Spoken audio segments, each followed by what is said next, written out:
Hi friends, welcome to ideal wealth. Financial planning आजकल बहुत लोग बोलते रहते हैं फाइनेंशियल प्लानिंग फाइनेंशियल प्लानिंग। क्या है ये फाइनेंशियल प्लानिंग? इसके बारे में मैं वीडियो में डिस्कस करूंगा। हमारे पेरेंट्स बोलते रहते हैं देखो वो फैमिली पहले बहुत रिच था, अभी पुअर बन गया, उनको अभी खाने के लिए भी पैसा नहीं है बोलते हैं। और कुछ फैमिलीज के बारे में बोलते हैं उनका हालत बहुत खराब है, पहले खाने के लिए भी नहीं मिलता था, अभी बहुत रिच बन गया बोलते हैं। वो रिच से पुअर बन गए, कुछ लोग पुअर से रिच बन गए। वो कैसा हो सकता है? ये हो सकता है केवल प्रॉपर फाइनेंशियल प्लान के लिए। ये प्रॉपर फाइनेंशियल प्लानिंग होने के कारण वो लोग पुअर से रिच बन गया। जो लोग प्रॉपर फाइनेंशियल प्लानिंग नहीं किया वो रिच से पुअर बन गया। सो इसके लिए हमें वो फाइनेंशियल प्लान के बारे में कुछ सोचना चाहिए। तो क्या है ये सभी? तो क्या है कि हमें इनकम मिलता है, वो वेतन हो या बिजनेस का इनकम हो या नहीं तो खेती बाड़ी करने से पैसा आता है। उसको पैसे के बारे में हम वो कुछ नोट करके रखना है, कितना कमा रहे हैं हम और कितना खर्चा हो रहा है। ये सभी सोच के हमें पहले सेविंग्स का आदत बनना चाहिए। तो पहले सेविंग्स हमें मान लीजिए इतना पैसा आ रहा है, 10,000 आ रहा है, इसमें से थोड़ा 3,000 सेविंग्स में रखो और 7,000 खर्च के लिए यूज करना है। तो ये भी रियलिस्टिक होना चाहिए। अगर मान लीजिए 10,000 आ रहा है, 9,000 हम सेविंग्स करेंगे, 1,000 से ज़िंदगी जिएंगे, ये होगा नहीं। तो ये भी रियलिस्टिक होना चाहिए। हमें जितना खर्च करना है उसको भी थोड़ा जो अननेसेसरी एक्सपेंसेस है ना वो कम करके प्रैक्टिकली सोच के हम सेविंग्स को साइड में रख के बाकी अमाउंट को खर्च करना है। और जो हम सेविंग्स करते हैं उसको प्रॉपरली इन्वेस्ट करना है।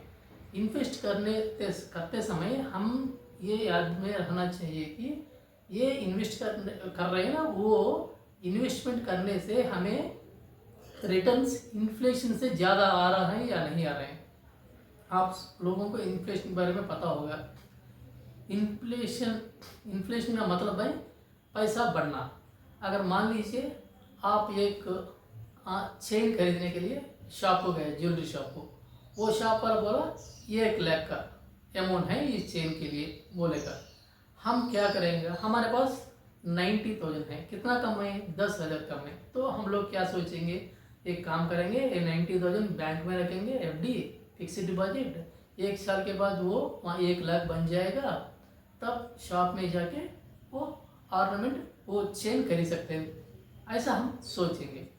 तो क्या करेंगे हम लोग, वो डिपॉजिट करेंगे, 1 साल के बाद ये 1,00,000 लेके बैंक से विथड्रा करके हम वो ज्वेलरी शॉप को जाएंगे। ज्वेलरी शॉप को जाने के बाद वो बोलेगा, वो सेम चेन को दिखाने के बाद वो बोलेगा ये 1,20,000 है। अरे अभी कितना कम हो गया? 20,000 कम हो गया। लास्ट ईयर कितना कम है हमारे पास पैसा?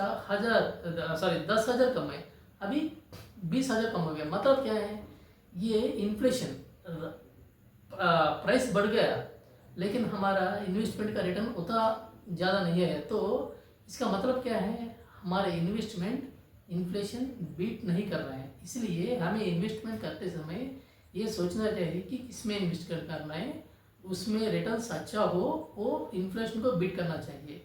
ऐसा प्लान करके इन्वेस्टमेंट करने से वेल्थ क्रिएट हो जाएगा और ये पैसा हमारे लिए बहुत यूज होगा। क्योंकि जब चाहिए उस समय हमें पैसा की अवेलेबल हो सकता है। मान लीजिए बच्चों की पढ़ाई के लिए, बच्चों की हायर स्टडीज़ के लिए, बच्चों की शादी के लिए, और हमारे बुढ़ापे में और ओल्ड एज में उस समय हमारे पास उतना इनकम भी नहीं हो पाएगा, उस समय भी हमें पैसा अवेलेबल होता है। इसलिए प्रॉपर फाइनेंशियल प्लानिंग करने से हमें चिंता करने की ज़रूरत नहीं है और सोसाइटी में हमें रेस्पेक्ट मिलेगा और हमें पीस ऑफ माइंड भी मिल जाएगा। इसलिए आप सभी लोग आपका खर्चे के बारे में, आपके इनकम के बारे में, आपके फ्यूचर में आपको कितना पैसा चाहिए, वो सभी रिक्वायरमेंट सोच के प्रॉपर फाइनेंशियल प्लानिंग करने से आपका ज़िंदगी बहुत हैप्पीली लीड हो जाएगा। All the best.